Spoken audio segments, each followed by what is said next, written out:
Hello, hello, hello, lo, lo, lo.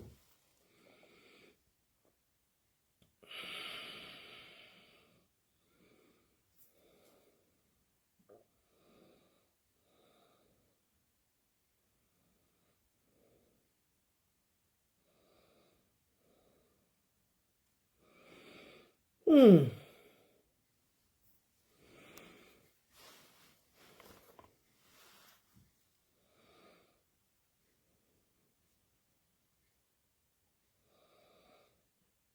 Hello, hello, hello, lo, lo, lo.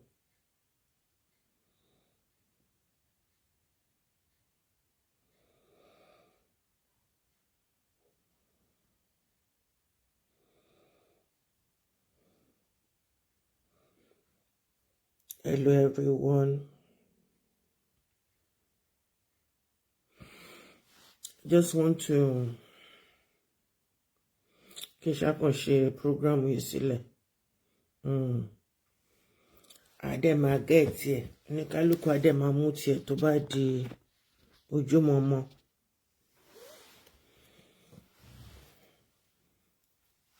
Lórí nǹkan tó ń ṣẹlẹ̀ ní Nàìjíríà àti ẹ̀yin tí wọ́n ti brainwash yín kú dànù.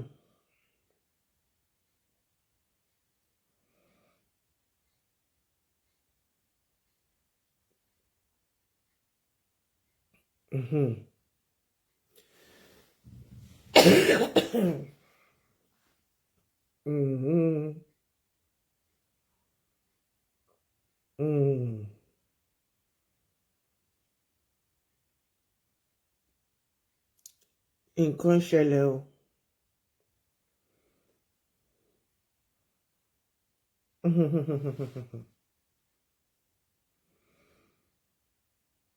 Mo mọ̀ pé ẹ̀yin kan ò ní jẹ́ ká sọ̀rọ̀.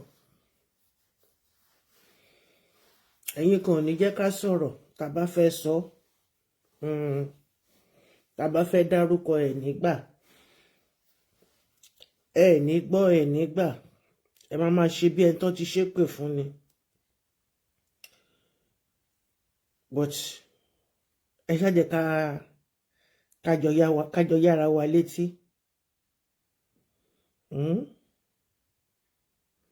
Ẹ jẹ́ kájọ yára wa létí ọ̀rọ̀ tí mò ń sọ yìí.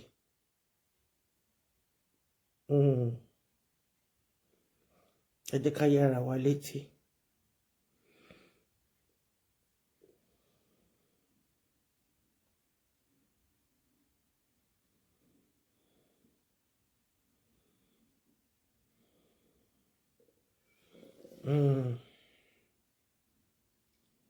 Ẹ jẹ́ kájọ yára wa létí.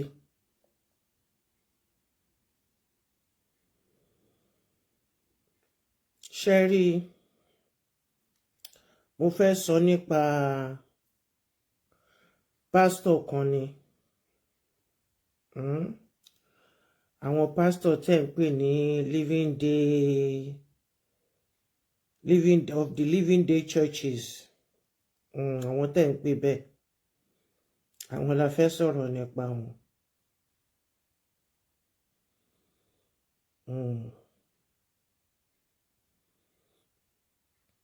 Ṣé mo tiẹ̀ wà on live pàápàá?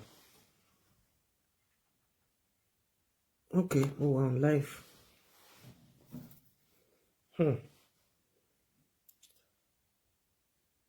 Ẹ jẹ́ ká sọ̀rọ̀ ẹnìkan nínú àwọn pásítọ̀ yẹn. Mi ò ní dárúkọ ẹ̀. Mi ò ní dárúkọ pásítọ̀ yẹn for security reason. Torí ohun tí mo fẹ́ sọ, kàsà tí mo fẹ́ tú sílẹ̀ yìí, kàsà yẹn gbẹnu tán.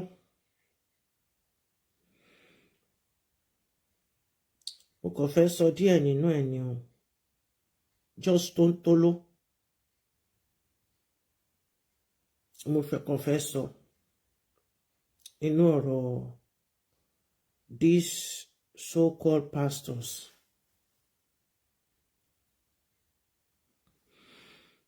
ṣé mọ̀ wípé our Nigerians, we are so gullible. We are so gullible. In fact, ká má ti gbọ́ pastor ni gbogbo etí wa ló máa nà síta. Mélòó nínú àwọn pastor wa yìí la mọ̀ gangan? Mélòó nínú wọn gangan la mọ̀ nǹkan tí wọ́n ń ṣe? Because I've been saying it for a long time that you don't know your pastor. All these chosen pastors tó kún gbòòrò, we all need to be extremely careful.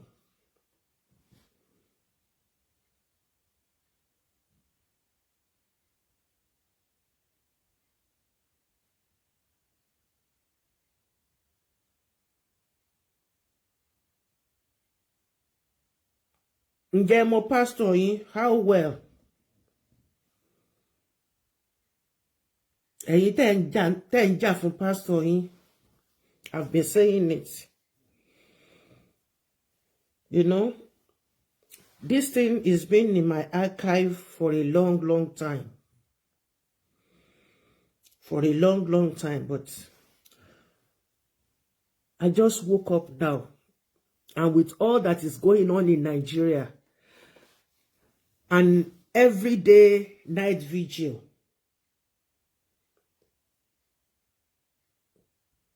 morning vigil, afternoon vigil, nǹkan tó interest wọn ni pé kẹ́ṣà ti máa kówó wá. That is all that matters to them. Your salvation means nothing to all these pastors. Good evening. Good evening, Leshiwa, Nigeria. Good evening, my darling. How are you? All these demonic pastors, they don't care about you. They don't care about us. I do go to Pentecostal churches, especially what do you call it? RCCG. And at the same time, I go to Church of England, Protestants, which is where I started my Ènìyàn. And Catholic Church, which we can call the best, but they too, they have their own flaws. But it's still far better than this so-called. I'm fine, my darling. How are you? Please help me call people's attention. I just woke up. And I just have to do this program. Yeah. I just have to do this program. It's been haunting me for some time now. So I think the best way to do it is not to mention the name of the person, but to make it as an awareness, a wake-up call.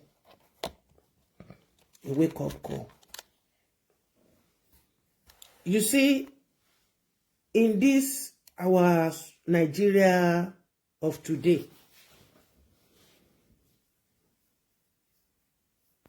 there is nothing like we can preach salvation. They don't care. Oh, save you. Oh, save you. Alala.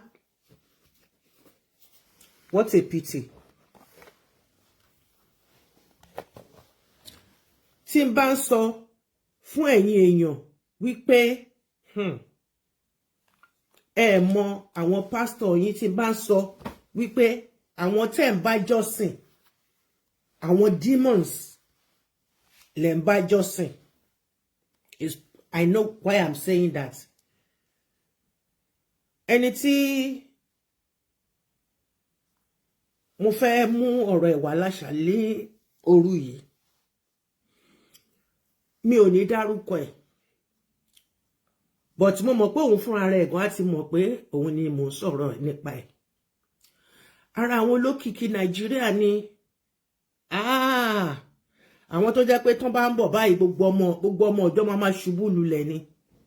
I told you time and time again that all these big churches with lots and lots and lots of big men, women with unbelievable cars, they are not human beings. They are not what? They are not human beings. The church members are not human beings. They are spirits from the pit of hell. And you will be there, following sheepishly, praying to be like them.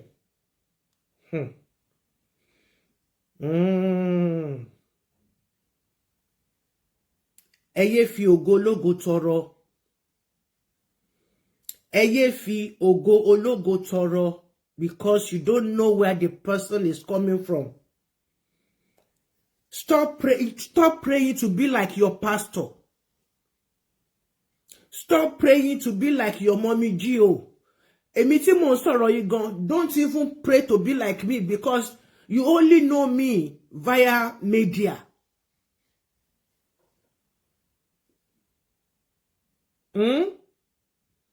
Oníkálùkù wà lára ẹ̀.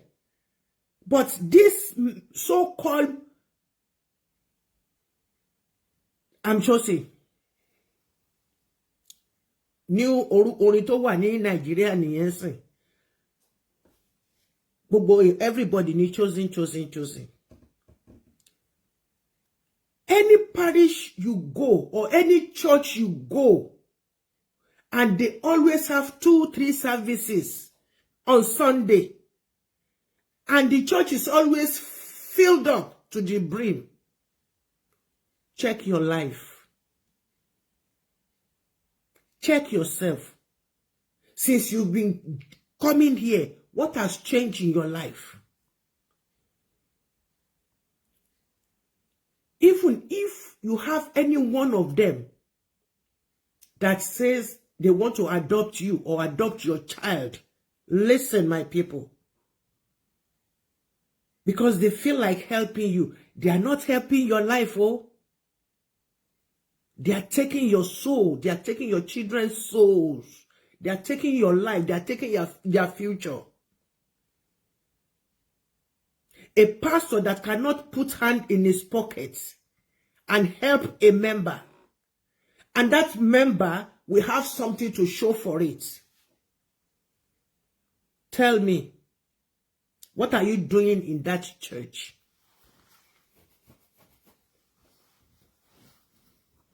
Ẹ̀yin tẹ́ like kẹ́ máa gbá clinching. Ẹ like kẹ́ máa gbá clinching. Ẹ like lẹ́ máa ṣe eye service just for some rich members to notice you,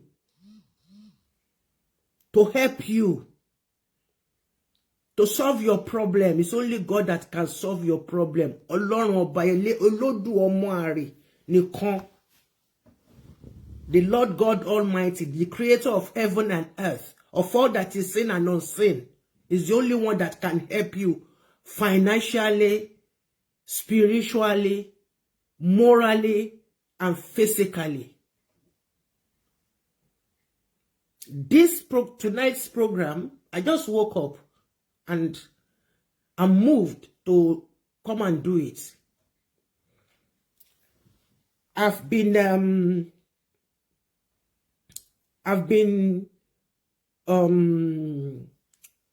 what do I say? I've been okay, biba ini muwa. Okay. What you hear me? I've been fortunate enough to go around to go around, to go around, to go around. Nǹkan ṣẹlẹ̀ bẹ́bẹ́ lọ, bẹ́bẹ́ kẹ̀kẹ́. My people, these so-called Pentecostal pastors, be very, very careful. Ẹni tí mo fẹ́ sọ̀rọ̀ ẹ̀ yìí is a Yoruba man, a Yoruba pastor, a well-known pastor all over Nigeria, all over the world, with jets, private jets, even to go to the toilet. Himself and his household, they go to toilets in their private jets.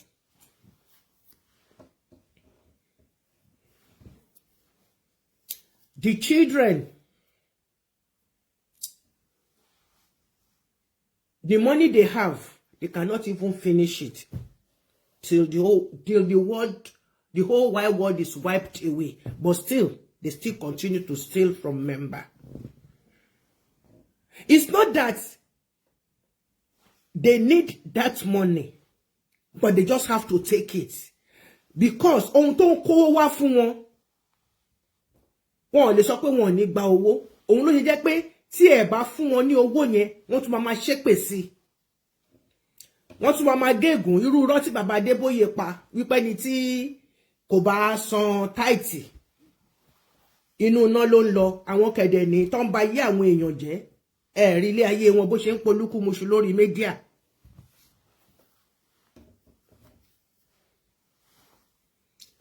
This pastor is immensely rich. He has it all. He has it all. But he has no Christ. And he is preaching Christ to you, the gullible ones. Am I communicating here? Please help me call my people. I know pé let issue. Kò dẹ̀ kú lè má sí iná nísìn. Kò sí iná náà ló máa jẹ́.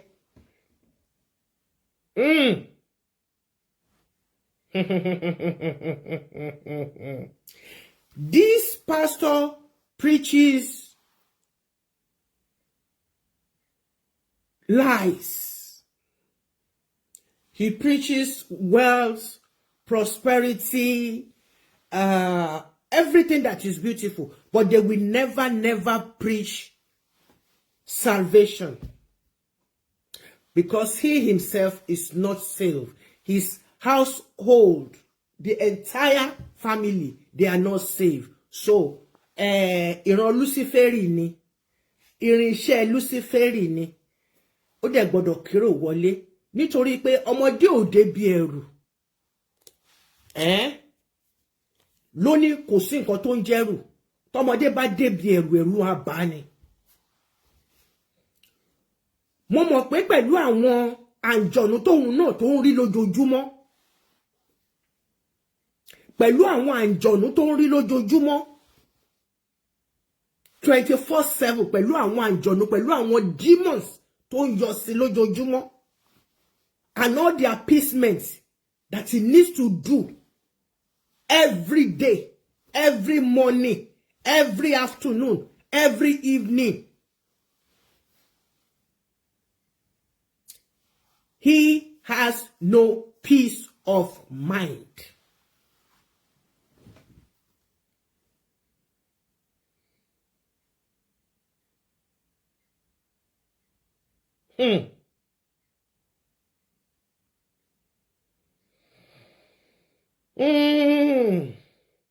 Ẹni tí ò bá mọ bí tẹ́gbẹ́ ẹ ti là, ó máa sáré kú ni. My Nigerian gullible people, you need to be very, very careful. And I've been saying it, I've been saying it.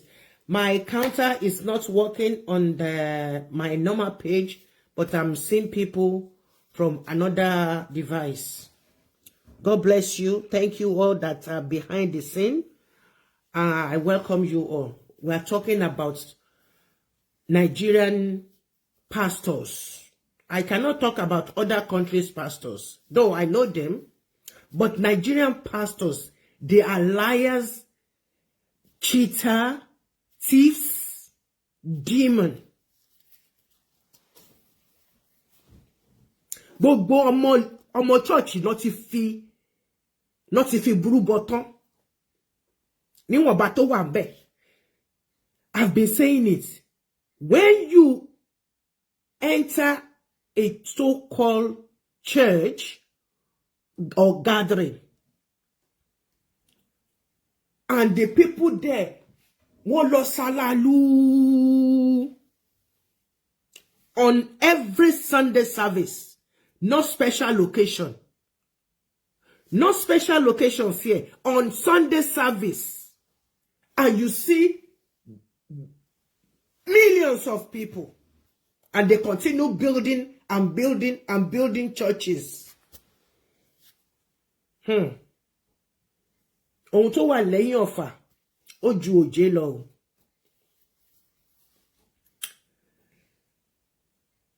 Ẹni tí mo fẹ́ sọ̀rọ̀ ẹ̀ yìí,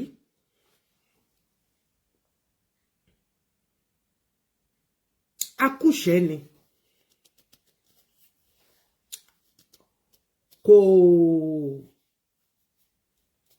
Kò ní owó lọ́wọ́ púpọ̀ nígbà yẹn. Ẹ jẹ́ kí n sọ pé kò ní púpọ̀. Ó wá ní ọ̀rẹ́ kan. Ọ̀rẹ́ yẹn, bàbá ẹ̀ ó máa ń yíwọ́ padà.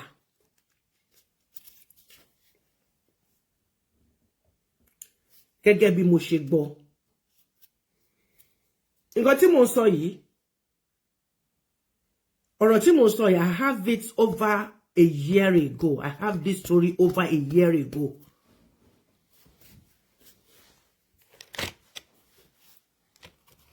But I have to do it tonight. Torí pé ẹni tó ń gbénú mi, ó ju gbogbo ayé lọ.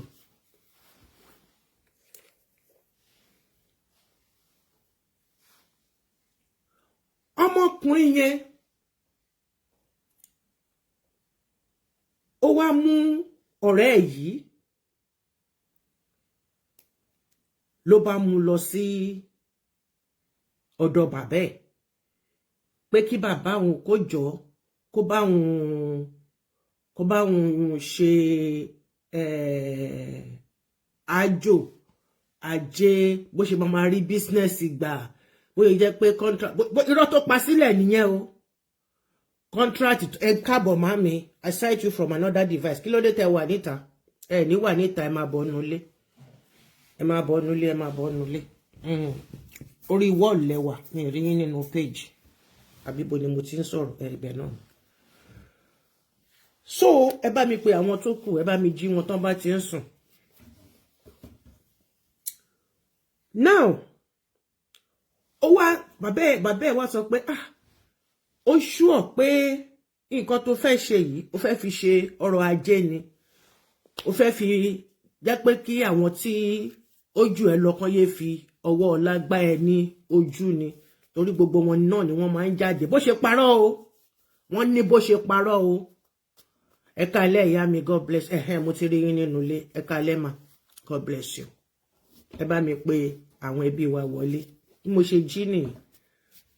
So nǹkan tán tí wọ́n gbé sí mi lẹ́mìí, ṣe àwọn pé chit chat tí mo sọ pé mo fẹ́ ṣe tẹ́lẹ̀tẹ́lẹ̀ òun náà ni mo ṣe pè ní chit chat, but with a different ratatouille mo sọ pé a fẹ́ ṣe tẹ́lẹ̀tẹ́lẹ̀. Now bàbá yẹn wá ní ìwọ ọmọ tó rí báyìí tó dá báyìí, báwo tó dẹ̀ tó bá pẹ̀lú ọmọ bàbá yẹn dẹ̀ bèrè lọ́wọ́ ọmọ ẹ̀ pé ṣé ó tẹ̀ nínú dáadáa, nítorí pé wọ́n gba contract iṣẹ́ lọ́wọ́ ẹ̀, òun náà dẹ̀ fẹ́ máa rọ́wọ́ mú lọ sẹ́nu, ló ṣe mú ọmọkùnrin wá. Ni ọ̀rẹ́ yẹn bá ṣe kéne, ló bá ṣe onídùúró, ló bá búra fún. pé contractor lòun kinní kan tóun supply kinní kan tóun máa ń bá wọn ṣe kinní kan tóun máa ń bá wọn ṣe kinní kan. Ẹ̀yin tẹ́ ẹ ràn àwọn èèyàn lọ́wọ́ tẹ́ ẹ sọ pé ẹ fẹ́ ràn wọ́n lọ́wọ́ láti máa ṣe káràkátà, ẹ ṣọ́ra. Bàbá mi Olúfẹ́mi Abíọ́lá, ẹ káàbọ̀ sórí ètò. God bless you, sir. Amen. Trust no olùṣọ́. Trust no prophet. Trust no pastors. Mo ti máa ń sọ, ṣàǹkó mo máa ń tẹnu mọ́ wípé any church you go and the people there, they are uncountable. Táìtì ẹ̀ lè sọ pé ẹni báyìí lẹni báyìí. Ìtàbà máa parẹ́ ni fún different kind of cars. You need to be very, very careful. Ẹ jẹ́ ká máa ṣọ́bi tá a máa gbórí wa wò. Ṣẹ̀dẹ̀ kúkú mọ̀. Nísìnyí, there is no more prophecy, good prophecy in churches. Torí pé ẹran ti dàpọ̀ mérò. Ẹran ti dàpọ̀ mérò.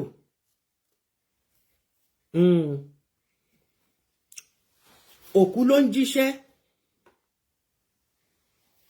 Òkú ni wọ́n ń jíṣẹ́ fún. Òkú ló ń kọṣẹ́. Ọwọ́ òkú ló ti máa lọ ra nǹkan tó máa lò láti fi ṣiṣẹ́ fòkú. Àbẹ́ rí pé ìpèníjà yìí ó gan tí ọ nínú ilé ìjọsìn Olúwa. The same thing in this our white garment Celestial Church of Christ. Ẹlòmíì gbogbo oyè ló wọ̀ sọ́rùn. Ó tó ti ń kọ́nsìn kò adélẹ̀ rí.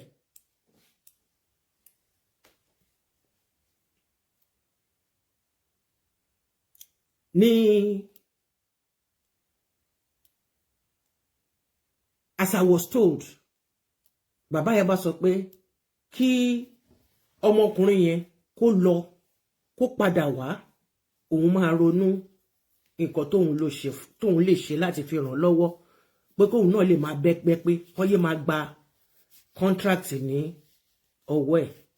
Ẹ̀yin babaláwo, ẹ̀yin bàbá oníṣègùn, ẹ̀yin tẹ́ máa ń ràn yàn lọ́wọ́,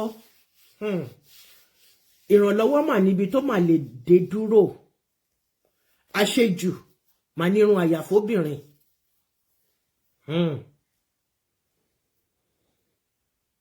Ọmọkùnrin yìí bá bú sẹ́kún ló bá lótí o from what I was told. Bẹ́ẹ̀ ni o, àwọn wòlíì jímátà wọ́n pọ̀ gan rẹpẹtẹ nínú ṣọ́ọ̀ṣì. Wọ́n á máa pariwo jímátà níbẹ̀ ni pé àwọn pẹ̀lú jímátà náà jọ sùn náà jọ ń jí.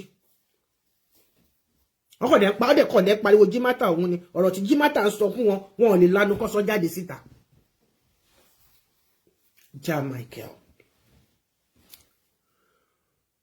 ló bá so mọ́ ọ̀rẹ́ ló ní kó jọ bàbá ò fẹ́ ṣe kinní fún un ni ó dẹ̀ sọ pé dẹ̀ ti rí bàbá yìí kò dẹ̀ dà kí bàbá ràn òun lọ́wọ́ kinní kan bàbá kinní kan tóun fẹ́ wo yìí tó máa easy fún ẹ láti lò tó dẹ̀ yẹ pé ìwọ gan fúnra rẹ̀ wàá wá mú ìròyìn ayọ̀ wá fún àwọn. Ló bá ní òun máa sùn síbẹ̀ ìjọ́kíjọ́ tí bàbá yẹn bá ronú dà. Ìgbà tóun òkùnkùn sùn síta tẹ́tẹ́lẹ̀ kí ni ìwúlò òun nínú ilé, kí ni ìwúlò òun nínú àsọkọ ìyàwó àsìkíní kan lọmọ bá tún lọ bàbá ọmọ àwọ̀rẹ́ òun máa sọ pé ó máa takú sí yín lọ́rùn ó máa lóhun ò ní lọ lé. A jẹ́ pé ọ̀rọ̀ yìí mọ mú ní àyà ẹni. Iṣẹ́ tí bàbá yìí tó ṣe fún ọmọkùnrin tó di pásítọ̀ lẹ́ni yìí kò ṣe fún ọmọ tiẹ̀ o. Àwọn iṣẹ́ burúkú iṣẹ́ tó gbóná ni bàbá yẹn ní ọmọ yìí wọ́n ti fi ya pa orí ẹ̀ báyìí, wọ́n ti rẹ́ ìjẹkú dànù báyìí kí wọ́n tó lè sọ pé ó dijọ́ tí inú ilé bàbá tó fẹ́ ràn òun lọ́wọ́ lòun máa wà títí tí bàbá máa fi ronú kan nǹkan tóun máa ṣe fún òun. Ó dà. Nígbà tí wọ́n ṣàparí gbòṣẹ́ yẹn. Kí ni nǹkan tó wá fẹ́ ṣe gangan? Ó lóun fẹ́ dá church sílẹ̀. Torí àìlówó lọ́wọ́ òun ni ò jẹ́ kóun náà tí rí bí kan tóun ti máa jọ́sìn ìpè òun nìyẹn. Pé kóun máa ṣiṣẹ́ Olúwa. Ó dà. Lọ wá ilẹ̀ níbi tí ilẹ̀ bá ti tẹ́jú. Ibi tọ́kàn ẹ bá mú lọ ra lẹ̀ síbẹ̀. Tó bá ra lẹ̀ síbẹ̀ tán ó padà wá. Òun ti ní àwọn ilẹ̀ kan kóun kan kọ́ wọn lókù, kóun kan ṣe kinní kan lókù, kinní kan. Ó dá ẹ lójú, ọlọ́dà òun lójú. Ó dà. Wọ́n bá parí iṣẹ́ yẹn fún ẹ máa gbọ́ o. Torí tí bá sọ fún yín wípé tẹ́ bá ti rí church, any church tó bá ń kún to the brim, tó ń ṣe 2 services 3 services every Sunday, tó dẹ̀ ń kún láì jẹ́ pé wọ́n ṣe special occasion, don't go there again. Bí mo ṣe gbọ́, bí wọ́n ṣe sọ fún mi, as I was told. Ló bá ní wọ́n ní bàbá yẹn wá sọ pé kó lọ ra màálù.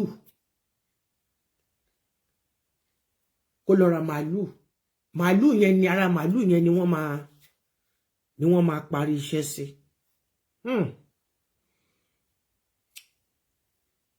Ó kọ́kọ́ ṣe talákọ̀ọ́kọ́ pẹ̀lú màálù ẹyọ kan. Ṣọ́ọ̀ṣì ń gbèrú. Ṣọ́ọ̀ṣì ń ṣe kìíní. Ló bá tún padà lọ bá bàbá. Bàbá, ọ̀rẹ́ ṣe ẹ̀rọ òun lọ́wọ́, iṣẹ́ òṣìṣẹ́ òun ti ń gbèrú, ṣùgbọ́n òun tó fẹ́ kó tún gbéra jù bẹ́ẹ̀ lọ. Ẹni wá fà wófò. Òun fẹ́ kó gbéra jù bẹ́ẹ̀ lọ. Kíní kan tó bá ti gbéra jù bẹ́ẹ̀ lọ, òun á kọ́lé fún yín, òun á ra mọ́tò fún yín, gbogbo nǹkan tẹ́ bá fẹ́ lé ayé lòun máa ṣe fún wọn. Ó lérí fún ọ̀rẹ́ yẹn náà. Ó ṣe kíní kan. Mo mọ orúkọ o, gbogbo orúkọ ló wà lọ́bọ̀ mi ní dárúkọ. Orúkọ bàbá yẹn ó wà lọ́wọ́ mi. Orúkọ ọ̀rẹ́ tó mú pásítọ̀ lọ́sọ́dọ̀ bàbá ẹ̀ ó wà lọ́wọ́ mi. Bàbá yẹn bá ní ó dà. Kó lọ ra iye màálù tó bá ní agbára ẹ̀. Kó lọ wá ilẹ̀ míì tó tẹ́jú dáadáa, tó fẹ̀ dáadáa, tó lè gba iye èrò tó mọ̀ pé ó máa tẹ́hun lọ́rùn. Ṣé ẹ mọ̀ pé ló pa fún bàbá yẹn wípé irọ́ tó fi wọlé ni pé kọ̀ǹtráktọ̀ lòun kíní kan ṣùgbọ́n òun nípe àti jẹ́ pásítọ̀ ni bàbá yẹn fi gbé iṣẹ́ ńlá burúkú yìí lé lọ́wọ́ o. Wọ́n bá ní irú màálù mélòó ni kan rà. Wọ́n bá ní bàbá bá ní ìwọ ló dọ́yọ̀ ló tọ̀yọ̀ bọ̀. Iye màálù tágbára ẹ bá ká ni, bó jẹ́ 3 ni, bó jẹ́ 4 ni. Ló bá lọ sí Tàláúsá lọ́hùn. Ló bá lọ ra màálù àwọn tó tóbi dáadáa.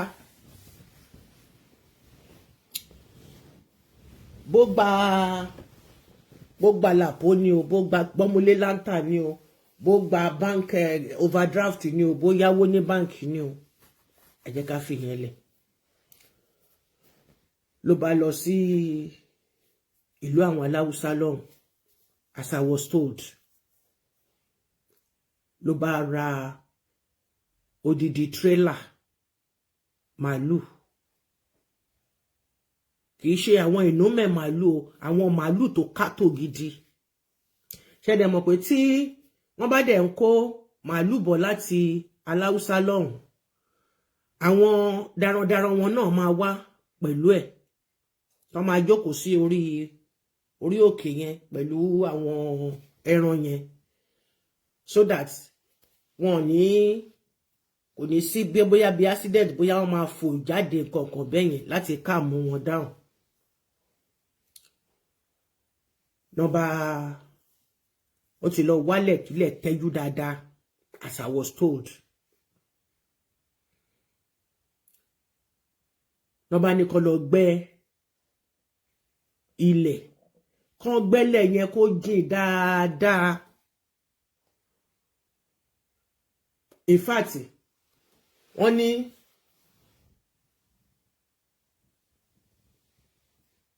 ibi tó gbẹ́ nínú ilẹ̀ ibi tó fẹ́ fi ṣe kíní almost gbogbo ilẹ̀ tó rà yẹn torí gbogbo bẹ̀ ló fẹ́ kí èrò pọ̀ sí.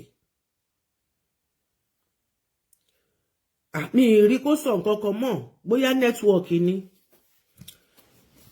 wọ́n máa bá ń bẹ̀ lọ́la wọ́n máa bá ń bẹ̀ bóyá nẹ́tíwọ̀kì ni bóyá kíní ẹ̀ bóyá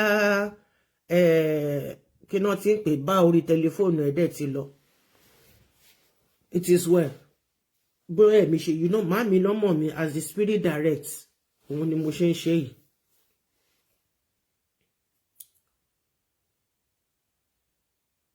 Nígbà tó ń mú ìdí tírélà màálù wọlé àti tírélà àti màálù àti àwọn tó bá màálù wá gbogbo wọn náà dà sínú ihò yẹn o. Gbogbo wọn náà dà sínú ihò yẹn. Àti àwọn ẹni tó wa tírélà asákòkò àti kòkó ẹ̀ ni wọ́n jọgbẹ gbogbo ẹ̀ ìwé pa sínú kòtò. Kò sẹ́ni kankan tó kúrò ńbẹ̀ ju ọ̀rẹ́ tó mú ọmọkùnrin lọ sọ́dọ̀ bàbá ẹ̀ torí bàbá yẹn ti dàgbà so ọmọkùnrin yẹn ló mú lọ pé kó lọ parí iṣẹ́ yẹn. Nígbà tí yẹn gan rí tán mú di tírélà wọlé ó yà lẹ́nu pé ṣebí ọ̀rọ̀ màálù ẹyọ 2 àbí 3 ni nǹkan tí bàbá sọ.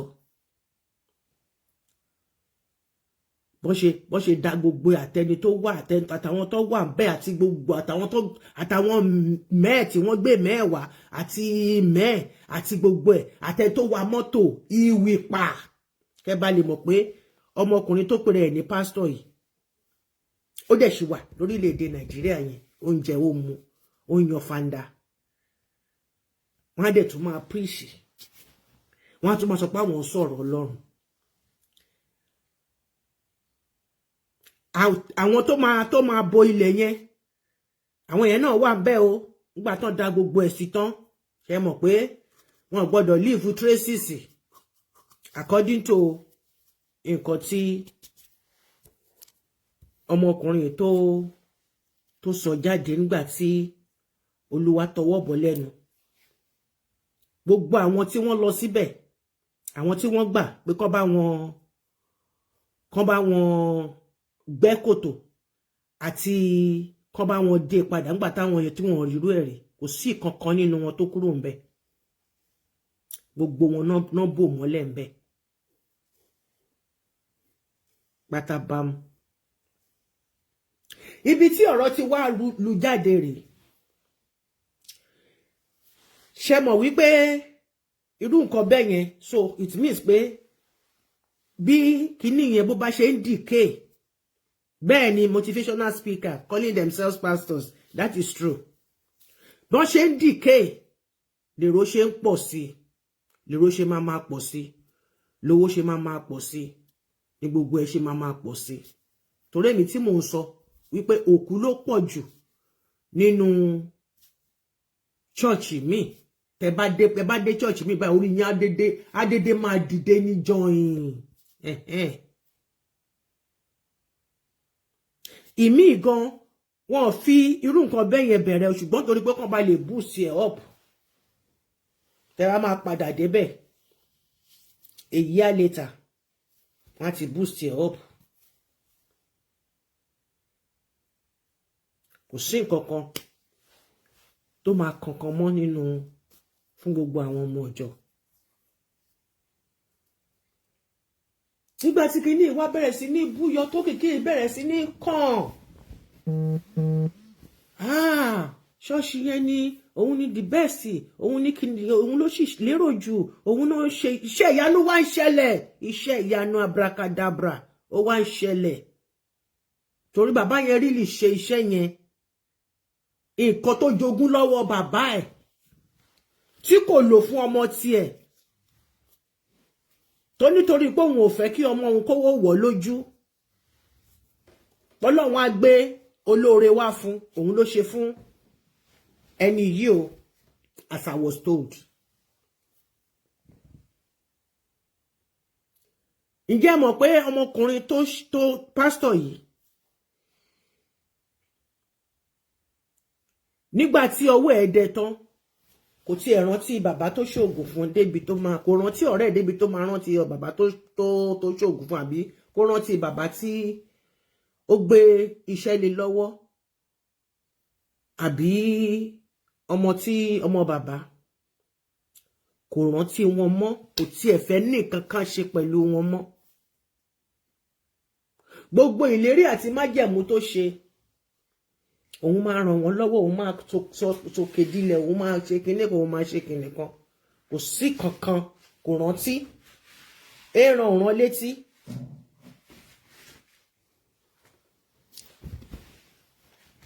Nígbà tí ìyà tó sodo mọ́ ọmọkùnrin yìí tó mú lọ sọ́dọ̀ bàbá ẹ̀ yìí ibi tó ti ń jókòó tó ti ń sọ̀rọ̀ táwọn kan ti ń sọ̀rọ̀ pé báyìí kàṣà báyìí káwòjì ìjọ wo lọkùnrin yìí bẹ̀rẹ̀ tí kìíní ẹ̀ ti rí báyìí gbogbo ètò bẹ̀rẹ̀ kò tí ì pọ́dún mẹ́ta ẹ wò ó gbogbo ẹ̀ ṣe kìíní kan gbogbo ẹ̀ wọ́n wá pín ṣọ́ọ̀ṣì káàkiri Nàìjíríà wíǹgì wá pọ̀ lọ rẹpẹtẹ.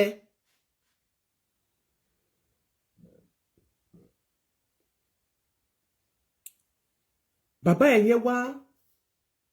yẹn wá bẹ̀rẹ̀ sí ní gbàdúrà ìdáríjì ẹ̀ṣẹ̀ pé k'Ọlọ́run kó dáríjì òun ò mọ̀ pé ọmọkùnrin yìí ó wá ṣe ẹ̀tàn wá gba èdìdì lọ́wọ́ òun ni. Ìyà jẹ bàbá yẹn tí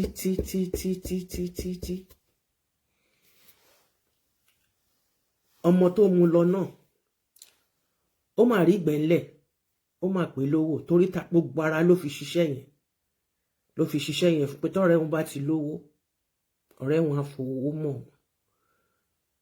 Stop it. Owó tó bá wá látọ̀dọ̀ Ọlọ́run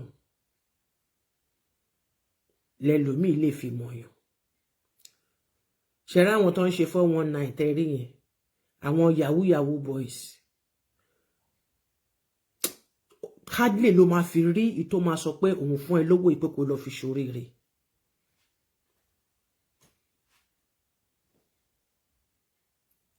Ẹ kálẹ́ àǹtí mi bá mi ṣayé, God bless you ma. Hardly lẹ máa fi rí yahoo àbí àwọn runs girls àwọn ẹnìkan tó lè ràn lọ́wọ́ bóyá ìyá wọn àbábúrò wọn ò lè ever fún ọ̀rẹ́ lówó tó bá fún ẹ lénìí tó bá wá lọ́la wọ́n máa ní kí ìwọ náà kó wá join ni torí owó ojú eégún ni. Bàbá yẹn gbà àwẹ̀ from what I was told bàbá yẹn gbà àwẹ̀ ìtọrọ ìdáríjì ẹ̀ṣẹ̀ tó fi kú ni o.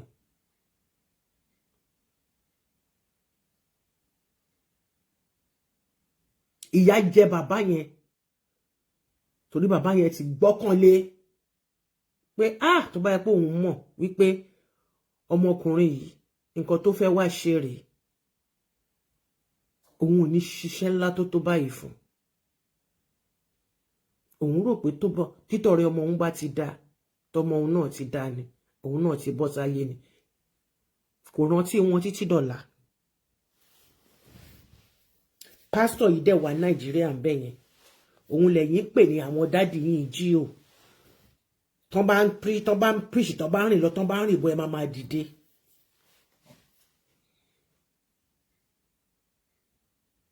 Àwọn náà gba síìdì náà máa ní kẹ́ ẹ so crazy seed kẹ́ ẹ san owó orí àwọn ọmọ tẹ́ ẹ bá bí kẹ́ ẹ ṣe kinní kan kẹ́ ẹ ṣe kinní kan. I've been telling you tí bá ti alágbẹ̀dẹ mi tó lurin lójú kan mo lóhun tí mo fẹ́ mú jáde ńbẹ̀ ni.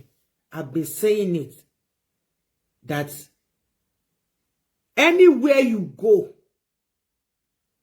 tó bá ti rí tí wọ́n ti jókòó tí wọ́n ṣe service lẹ́ẹ̀mejì ẹ̀mẹ́ta on Sunday service wọ́n ti máa bẹ̀rẹ̀ Sunday service láti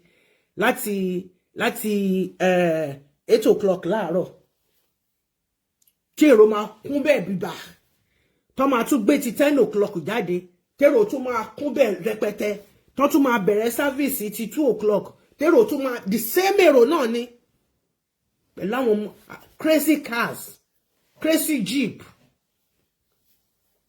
I've been telling you, they are not human beings.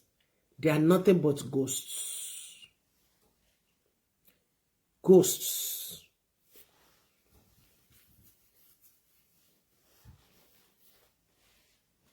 And these are the pastors. Tell the Shekemari one lórí tabloid lọ́jọ́ kan. Mandate orí burúkú ni o. Before you can help anybody spiritually, check it. Wọ́n ní báná ṣe rí èní lè má rí bẹ́ẹ̀ ló mú babaláwo dífá ọ̀rọ̀ ọ̀run. Ifá ọ̀rọ̀ ọ̀run yẹn kì í pé lọ́jọ́ márùn-ún. Each time tó bẹ́ babaláwo bá ti fẹ́ ṣe nǹkan ló máa kọ́kọ́ yẹ ara ẹ̀ wò. Tó bá fẹ́ jáde ó máa béèrè ọ̀nà. Tó bá fẹ́ jẹun ó máa béèrè. Kó tó bá fẹ́ wọṣọ ó máa béèrè. Nǹkan tó ń pè ní ọ̀rọ̀ ọ̀run nìyẹn.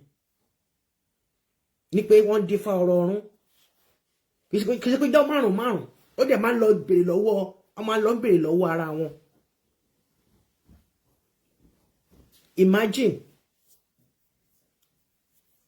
àwọn tẹ́yìn ń pè ní àwọn dadi jí oyin. Owó yẹn wá yamùrà débi wípé wọ́n ní private jet tó fi ń lọ sí tọ́ílẹ̀tì. Wọ́n ní private jet tó fi ń lọ sí tó fi ń lọ wẹ̀. Wọ́n ní private jet tó fi ń lọ jẹun. And you are there. Ẹ fi ọlá wọn tọrọ ìpọ́njú ẹ fi ń tọrọ. You are fellowshipping with maggots, with ghosts, and you expect your life to go further. Every time they will put you on fasting and prayers. Ọjọ́ mélòó làwọn ti fast rẹ̀? Ọjọ́ mélòó ni pastor yìí ti gbààwẹ̀ kẹ́yìn? Tọ́ni kẹ́yìn máa gbààwẹ̀ lójoojúmọ́. Every day, today is going to be your wonderful day. Whatever you have, you come and sow it as a seed. What about gbogbo àdúrà tó ti ń gbà since you were born in that place? Your parents perish in that same church. And you, Bàbá ẹ jìyà, ìwọ ọmọ gbé, ó ṣì wà lórí. It will soon be your turn. Gbogbo àwọn tẹ́ rí, wọ́n á sọ fún wa, the Lord is our shepherd. Ṣùgbọ́n tó bá ń lọ síbì kan, ẹ máa rí bodyguard lẹ́yìn wọn. Ẹ máa rí àwọn ọlọ́pàá lẹ́yìn wọn pẹ̀lú machine gun. Ẹ máa rí àwọn ọlọ́pàá lẹ́yìn wọn pẹ̀lú oríṣiríṣi ammunition. Apostle Matthew, where's my glasses? Here they are. Apostle, ẹ má bínú sá o. Ẹ jẹ́ bá wa kọ nǹkan tí Apostle Matthew yẹn tó sọ jáde síta ó ti ẹ̀gùn. Okay. Ẹ má bínú. When I see people that are boosting me like this, ojú mi tó orun ti ń kùn yẹn ti ń là.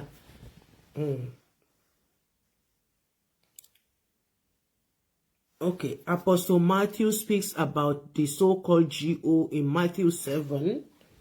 Okay, ẹ jẹ́ ká lọ sínú ìwé mímọ́ ọ̀rọ̀ Ọlọ́run.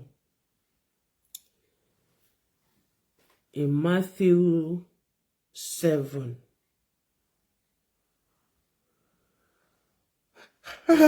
Jésù.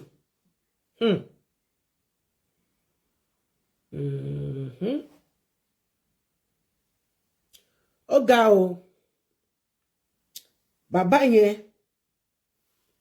jẹ ọ̀rọ̀ òkú ni. Tèpètèpè ni bàbá yẹn tó bá ti ń jí láràárọ̀. Bí ọmọ yẹn ṣe sọ. pé inú bàbá òun ó bàjẹ́ gidigidi.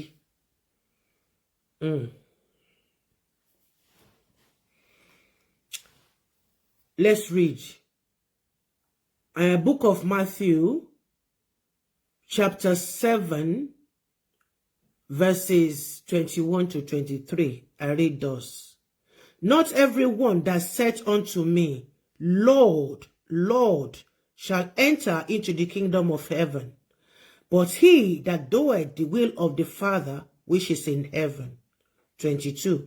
Many will say to me in that day, Lord, Lord, have we not prophesied in thy name?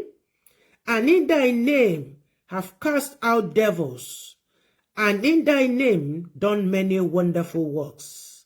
And then will I profess unto them, I never knew you. Depart from me, ye that walk iniquity. Òun láti gbọ́ yẹn, èmi kọ́ ni mo sọ. Àwọn wèrè, àwọn òṣìṣkò, àwọn olórí burúkú, àwọn ọ̀bániláyé jẹ́. Now, let us ask ourselves, was the Baba wrong for helping him out? Let us ask that one too. Was the Baba wrong for helping him, or Baba did right? He was the one that tricked the Baba into what the Baba ought not to do, ought not to have done. Ejo, elami lóye ẹ̀yin bàbá mi, ẹ̀yin ìyá mi, tẹ́ mọ̀ Bíbélì jù mí lọ. Ṣé bàbá tó ràn ọ̀rẹ́ ọmọ ẹ̀ lọ́wọ́ wípé báwo lọmọ ṣe máa dáa tó báyìí, tí àwọn èèyàn dẹ̀ máa gbógun tì í pé kó má rọ́wọ́ yọ, tó yẹ pé gbogbo contract àwọn ni wọ́n gbà lọ́wọ́ ẹ̀, náà gbógun tì í torí pé ó kéré láàrin wọn, torí pé ó jẹ́ small stature.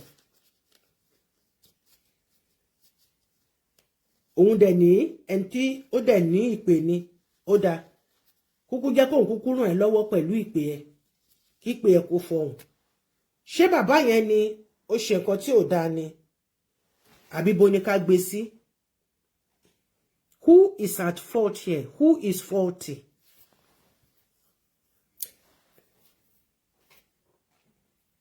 Is it the Baba that is faulty, or Baba's son that took him to his father, or both of them, both father and son, because he tricked them into what is not? Ọlọ́run má fi ọ̀rọ̀ lọ́rọ̀ gbà mí lẹ́nu. Who? We are not judging here. We are not jury, and we are not judging. We are just learning. Who is to be blamed in this case?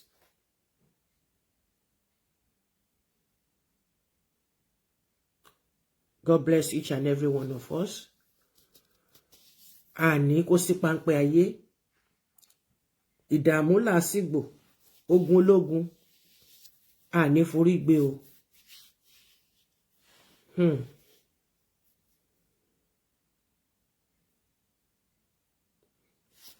Yeah.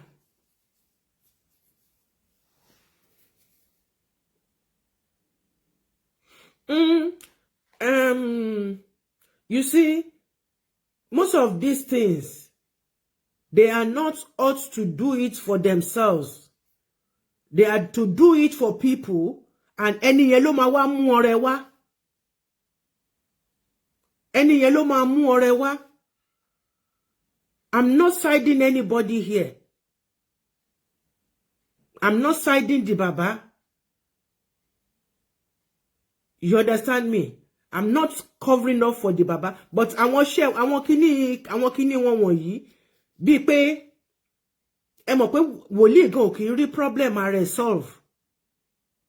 àwa tá wà ní church yìí náà òun la ṣe lọ sọ́dọ̀ ẹlòmíì tí nǹkan bá ń ṣe wá la ṣe máa open up ẹ jọ̀ọ́ I'm facing this ìpèníjà yìí be with me in prayers bí iṣẹ́ wo spiritual work wo la máa ṣe nǹkan kan bẹ́ẹ̀ yẹn ṣùgbọ́n mo lè jókòó kí n rí téèyàn kí n sọ pé nǹkan báyìí la máa ṣe àwọn pẹ́pẹ̀pẹ́pẹ́pẹ́ la lè ṣe fúnra wa ṣùgbọ́n tó bá di kànrán-gídá we too we have to go do what we have to call in another person to support.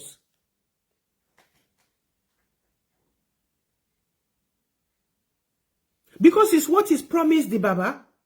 Bàbá dẹ̀ ni bóyá ọ̀nà t'Ọlọ́run fẹ́ gbà yọ òun àti ọmọ òun kúrò nínú kinní. Ara dẹ̀ fún bàbá yẹn.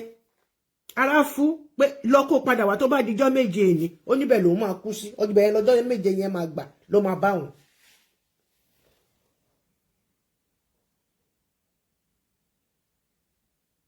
K'Ọlọ́run ọba kó má jẹ́ ká ṣe oore ṣe. Ní ṣe oore ṣe o. Lórúkọ Jésù Kristi. God bless each and every one of us. Let's come back to this very short program. Re-listen to it and leave your comments. From your comments, we can come out with another topic. God bless you. Orun ayọ̀ la máa sùn. Orun ayọ̀ la máa sùn. Ní sunrí olórí káwòdì gbé tiwa lọ. Bàbá yẹn inú ìbànújẹ́ iṣẹ́ tó ṣe fún this so-called pastor tó ṣì wà yìí inú ìbànújẹ́ yẹn ni bàbá yẹn kú sí. Ní ṣoore dáràn. God bless you all. Good morning to each and every one. Shalom. Daddy mi tán fún wa ní Bible verse. I really appreciate you, sir. Olúfẹ́mi Abíọ́lá. God bless you. I really appreciate you. I love you all with the love of Christ. God bless you. God bless you. Kásùn láyọ̀. Shalom.